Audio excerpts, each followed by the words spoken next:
Ce programme est financé par les amis et partenaires du ministère de Joyce Meyer.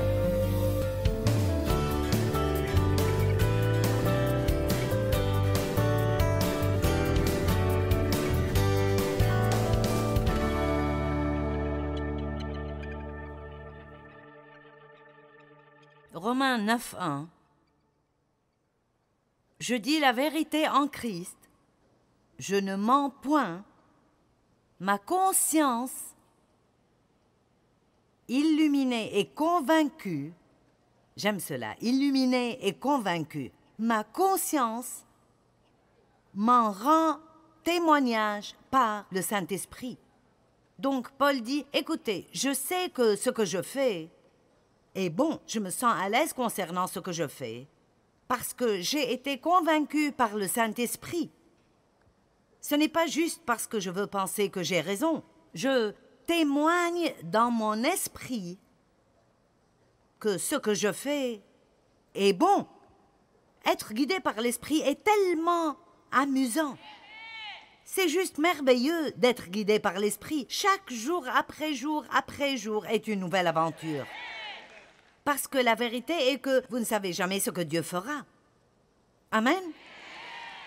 Je viens ici et je commence à prêcher. Et hier, j'ai prêché à peu près la moitié de mon message du samedi. Et qui sait ce qu'on aura ce soir. Donc samedi, je ferai juste tout ce qui reste et ça finit par être bien aussi. C'est bon d'avoir un plan, mais vous devez mettre votre plan devant Dieu et dire « Prends juste ceci, modifie-le et fais ce que tu veux faire avec. Que ta volonté soit faite. » Et j'aime cela. Je vous le dis, il n'y a rien de pire. Rien de pire. Pour moi, il n'y a rien de pire que d'avoir une conscience coupable et condamnée. Maintenant, je veux vous dire que j'étais accro à la condamnation dans ma vie. Et donc, ce message est un peu délicat. Mais je veux essayer de vous aider à comprendre parce que certaines personnes, quand nous faisons quelque chose de mal, ça devrait nous gêner.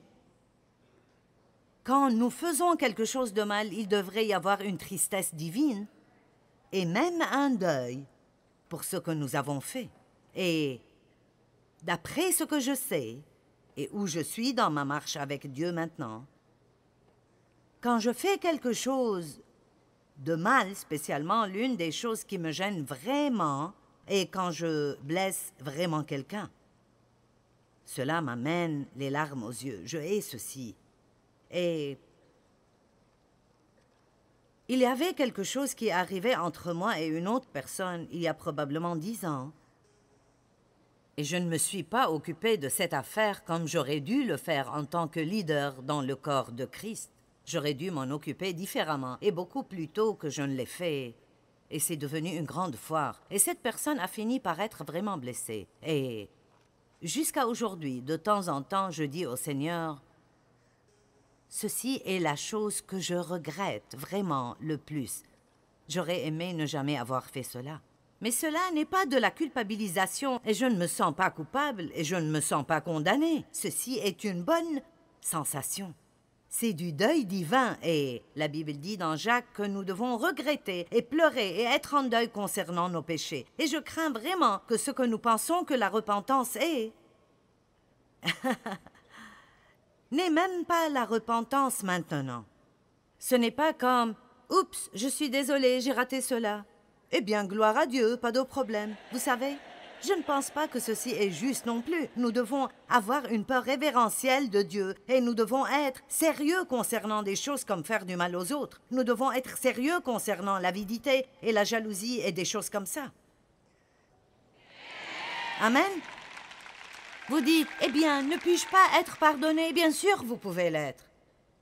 Bien sûr que vous le pouvez, mais parfois Dieu laissera cette petite conviction-là, cette petite voix qui vous dit « Écoute, ne fais pas cela, ne fais pas cela. » Ce n'est pas de la culpabilité, c'est quelque chose de sain. La culpabilité me fait tomber et m'oppresse. Mais la conviction m'élève et m'en sort, et je sais que cette sensation est l'amour de Dieu qui me fait savoir que ce n'est pas bon pour toi, ça ne marchera pas pour toi. Ça ne me plaît pas quand tu fais cela. Et j'espère que cette sensation ne partira jamais de ma vie. Je ne veux jamais faire du mal aux gens sans même savoir que je l'ai fait. Je faisais cela il y a 40, 30 et même 25 ans. Mais je ne veux plus jamais faire cela de ma vie. Si je fais du mal à quelqu'un, je veux savoir que je leur ai fait du mal et je veux aller réparer cela tout de suite.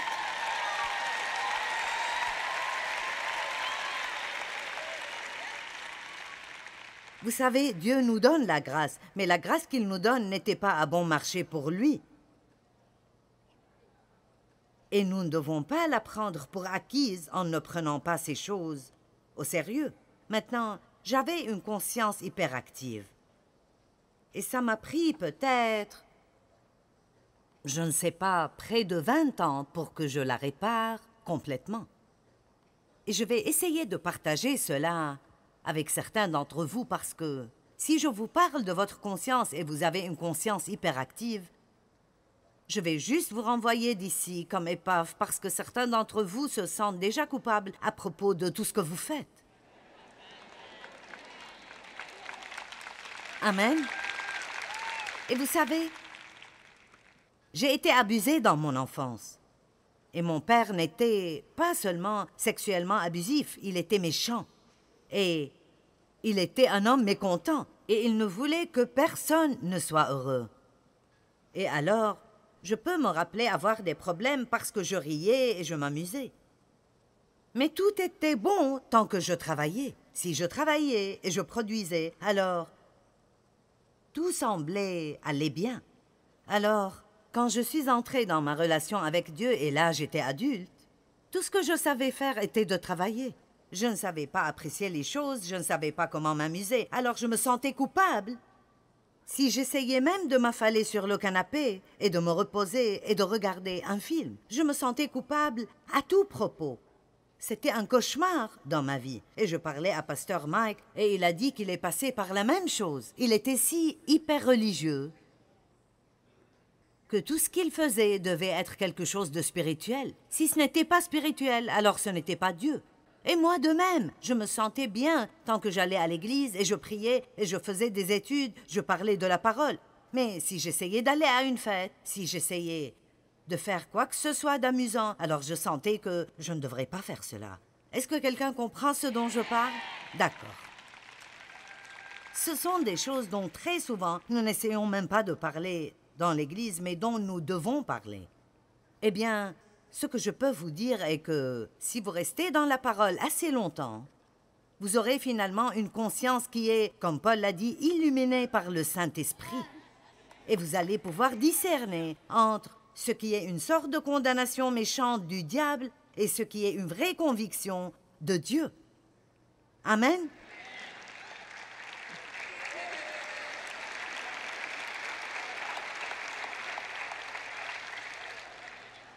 Nous devrons peut-être rester plus longtemps, parce que je ne veux pas vous renvoyer confus.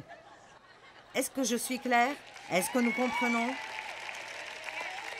Donc, disons par exemple, je veux dire, j'avais un bon travail quand Dieu m'a appelé dans le ministère. Et j'ai laissé ce travail parce que j'ai senti que Dieu voulait que je me prépare pour le ministère. Et nous sommes passés par plusieurs années, vraiment je veux dire, sans rien avoir. J'ai toujours une liste de prières à la maison dans un vieux journal où j'ai demandé à Dieu de pourvoir pour moi une poêle, des serviettes et des tabliers, parce que je n'avais même pas assez pour aller acheter ce genre de trucs. Et alors, quand Dieu a finalement commencé à nous prospérer et nous bénir, j'étais vraiment si religieuse et j'avais une conscience si coupable que je ne pouvais même pas utiliser l'argent qu'il me donnait, parce qu'alors je sentais que je devais tout donner aux pauvres. Et alors, il a vraiment fallu que Dieu, maintenant, écoutez-moi, m'apprenne qu'il veut que nous vivions pleinement nos vies. Jésus a dit, « Je suis venu afin que vous ayez et que vous jouissiez de la vie, et afin que vous l'ayez dans l'abondance entièrement jusqu'à ce qu'elle déborde. » Jean 16, 24 dit, « Demandez et vous recevrez afin que votre joie soit complète. » Jean chapitre 17, verset 13 dit, « Ma volonté est que ma joie soit accomplie et complète en vous. » Allez donc, Élisée Ecclésiaste, il dit que l'une des meilleures choses que vous puissiez faire est d'apprendre comment jouir de tout ce que Dieu vous a donné. C'est un don de Dieu de pouvoir jouir. Et c'était un jour glorieux pour moi. C'est pour cela que j'appelle le programme télévisé Vivre pleinement sa vie. Je veux dire, ça m'a pris 20 ans pour apprendre comment jouir de ce que Dieu essayait de me donner. Est-ce que quelqu'un a un problème avec ça? Quelques-uns ici. Et de ce côté? Certains jouissent trop de la vie et vous devez donner un peu de cela aux autres. Maintenant, Dave n'a jamais eu de problème avec rien de cela. Et c'est difficile quand vous avez toutes sortes de problèmes et que votre mari n'en a aucun. Vous vous dites vraiment? Mais les gens qui ont été blessés et abusés. John, es-tu passé par beaucoup de ces choses? Tout le lot, exactement. Vous avez entendu son témoignage. Abusé par ses parents. Et il a grandi avec tout ce légalisme. Il essayait de prouver sa valeur avec tout ce qu'il faisait. Et il ne savait pas comment vivre. Je ne savais pas comment vivre. Je me sentais coupable à tout propos. Alors, quand je vous dis ce soir d'écouter votre conscience, vous devez vous assurer que c'est une conscience saine. Vous devez vous assurer que c'est une conscience qui est illuminée par la parole de Dieu. Seulement quand vous êtes plein de la parole, vous pouvez vraiment discerner ce qui est bon et ce qui ne l'est pas. Maintenant, écoutez bien. Vous sentir coupable ne veut pas dire que vous l'êtes. Vous dites, eh bien, tu me déroutes vraiment beaucoup aujourd'hui. Je ne vous dis pas de suivre les sensations de culpabilité. Je vous dis de suivre le leadership du Saint-Esprit. Donc, je suis en fait arrivée au point où j'essayais de faire quelque chose et je commençais à me sentir coupable. Mais je savais qu'il n'y avait rien de mal à cette chose. Je le savais. Et je disais finalement, démon, tu peux faire ce que tu veux faire. Je ne suis pas coupable juste parce que tu essayes de me faire me sentir coupable. Et je ne vais pas vivre dans la culpabilité le restant de ma vie quand ce n'est même pas vrai. Mais laissez-moi vous dire quelque chose. Je sais comment faire la fête maintenant. Et je ne parle pas de faire de mauvaises choses. Je veux juste dire que j'aime m'amuser. J'aime m'amuser. Je pense que nous devrions rire autant que nous puissions possiblement rire. Je travaille dur et je travaillerai toujours plus que je ne ferai quoi que ce soit d'autre. Mais c'est ce que je suis appelée à faire. Je suis motivée par l'accomplissement. Mais laissez-moi vous dire, je fais du shopping, j'achète de belles choses, j'aime la bonne nourriture, j'aime rire, j'aime regarder de beaux films. Jésus!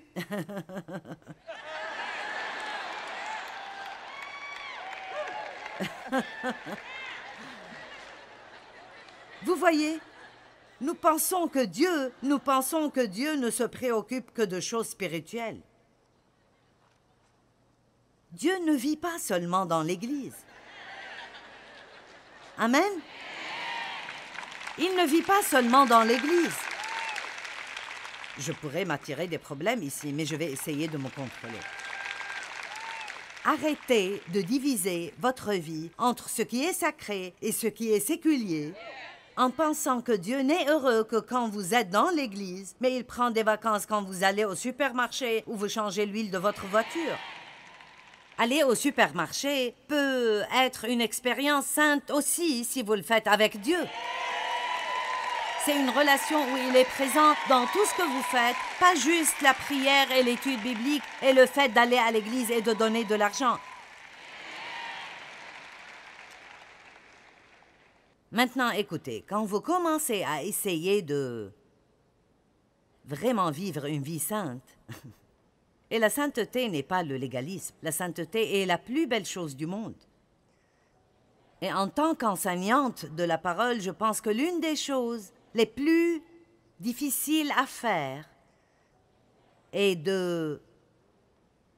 d'enseigner aux gens la liberté sans leur donner un permis de péché et de leur enseigner la sainteté sans les faire entrer dans le légalisme. Il semble que nous faisons constamment. Il y a des années, nous avions un mouvement appelé le mouvement de la sainteté. Je n'ai pas pu faire partie de ceci. J'aurais en fait aimé en faire partie.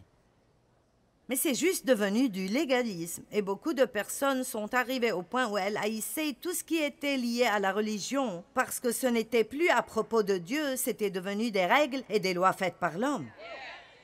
Et là, nous avons été libérés. nous allions être guidés par le Saint-Esprit. Eh bien, tout cela est vraiment bon si vous connaissez la parole. Mais écoutez, avoir seulement l'Esprit sans la parole ne fera que vous rendre ridicule. Vous devenez comme une personne cinglée. Vous savez de quoi je parle? Nous avons besoin de la parole et de l'Esprit ensemble. Si nous n'avons que la parole, peut-être que parfois ce n'est juste pas aussi excitant que ça. Nous avons besoin d'un peu du Saint-Esprit là-dedans, mais nous ne pouvons pas juste avoir seulement des choses émotionnelles. Nous devons avoir de la solidité dans nos vies.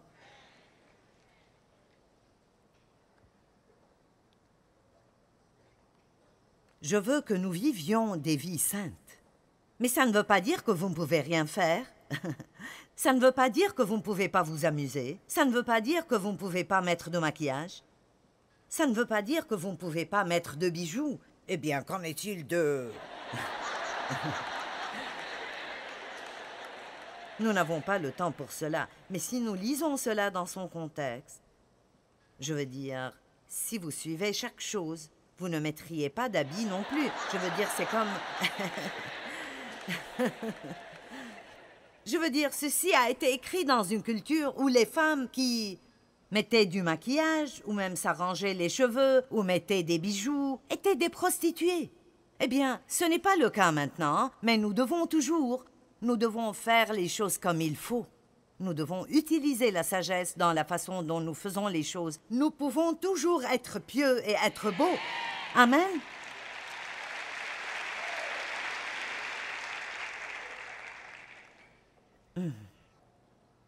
Ça ne veut pas dire que je ne peux pas danser, ça veut dire que je ne peux pas être vulgaire et suggestive quand je danse. Ça ne veut pas dire que je ne peux jamais jouer aux cartes, mais vous n'avez pas besoin d'être compétitif et de parier tout votre argent. Allez jouer aux 7 familles ou ce que vous voulez, je ne sais pas. Ce qui vous ferait rire. Amen. Ouh! J'avais besoin de faire cela depuis un moment. Je sens que je sors des choses.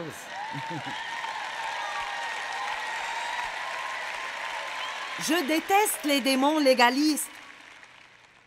Parce que tout ce qu'ils font est de voler la vie qui est en vous et vous font sentir que vous êtes toujours coupable. Nous ne voulons pas nous sentir coupables quand la Bible ne condamne pas, mais nous ne voulons pas non plus être tellement relax que rien n'affecte notre conscience, que nous la laissons durcir et nous pouvons aller faire quoi que ce soit et rien ne nous gêne parce que nous sommes libres. Amen. J'aime regarder des films. Ma mère a commencé à me prendre au cinéma quand j'étais une toute petite fille. Et nous vivions près du théâtre Fox en ce temps et elle me prenait au cinéma 2 ou 3 fois par semaine. Et je pense que c'est pour cela que j'aime vraiment toujours les films. Mais écoutez, je dois regarder le film avec la télécommande dans la main. Et dès que quelque chose de stupide passe, je fais une avance rapide. Vous ne pouvez pas vous permettre, avec tout ce que vous mettez dans votre marche avec Dieu, vous ne pouvez pas vous permettre d'empoisonner votre esprit. Et je sais ce que nous faisons. Nous nous intéressons à quelque chose. Les images deviennent impures. Eh bien, je veux juste voir comment ça se termine. Allez, j'essaie juste d'être franche avec vous. Et pendant tout le temps où vous regardez, vous dites « Je sais que je ne devrais pas. » Et puis vous pensez à « Qu'est-ce que Jésus ferait? Eh bien, il... Je sais qu'il ne regarderait pas cela. Allez. » Et puis vous le regardez. La fin est stupide. Et puis vous allez au lit et vous regrettez ce que vous avez fait. Et puis vous vous sentez mal toute la journée le lendemain. Et pourquoi? Ça valait la peine? Non, ça ne valait pas la peine. Nous devons l'arrêter, l'arracher, l'éloigner. Ne pas nous en approcher. Amen.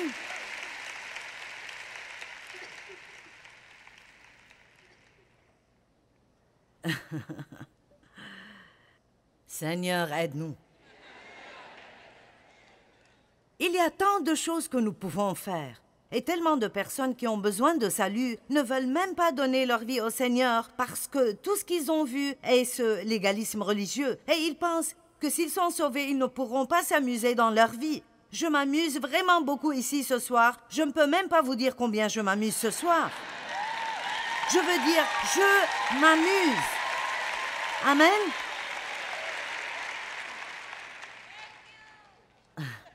En fait, je vais vous montrer combien nous pouvons nous amuser dans l'Église et au milieu de mon message sur la sainteté, je vais vous dire une blague. Juste pour être non conventionnel. Il y avait ces deux personnes vraiment âgées couchées au lit une nuit et ils étaient vraiment âgés. Âgés et vraiment ridés. Et alors la femme était couchée de son côté et l'homme était de son côté.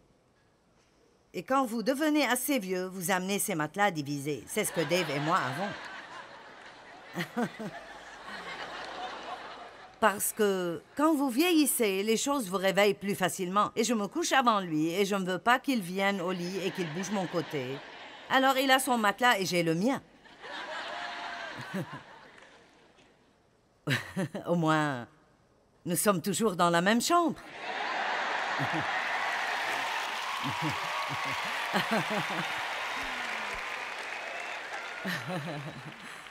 Et alors, ils étaient couchés, chacun de son côté du lit, et la dame a dit « Chérie ?» Il a dit « Oui ». Elle a dit « Pourquoi ne me prends-tu plus jamais dans tes bras comme tu le faisais avant ?»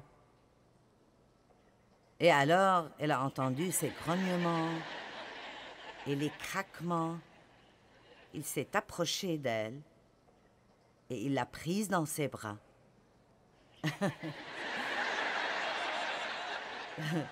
Donc, elle était là dans ses bras. « Chérie, pourquoi ne me tiens-tu jamais plus la main comme tu le faisais? »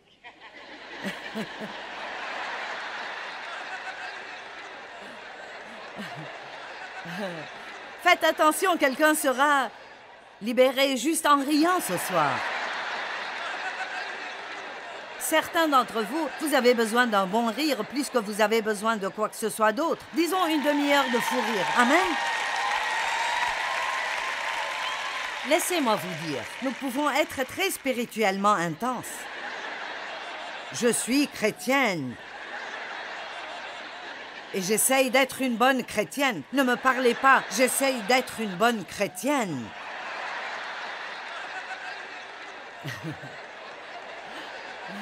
Seigneur, je me suis égarée. Je ne sais même plus où j'en suis dans ce message. Ou comment m'en sortir. Maintenant, je dis des blagues. Donc, de toute façon, finalement, elle dit « Chérie, pourquoi ne me mordis-tu pas l'oreille comme tu le faisais avant ?» Après cela, il s'éloigne d'elle. Elle entend ses pas sur le plancher et elle dit « Où vas-tu » Il a dit « Eh bien, je dois amener mon dentier. »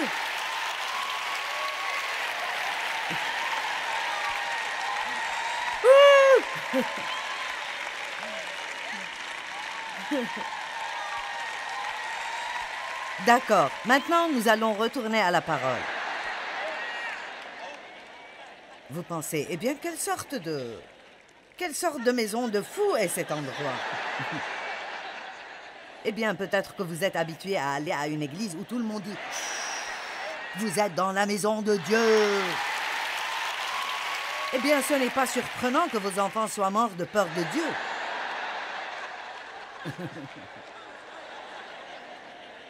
Vous n'aimerez peut-être pas tout ce que je dis, mais vous ne dormirez pas durant mes réunions.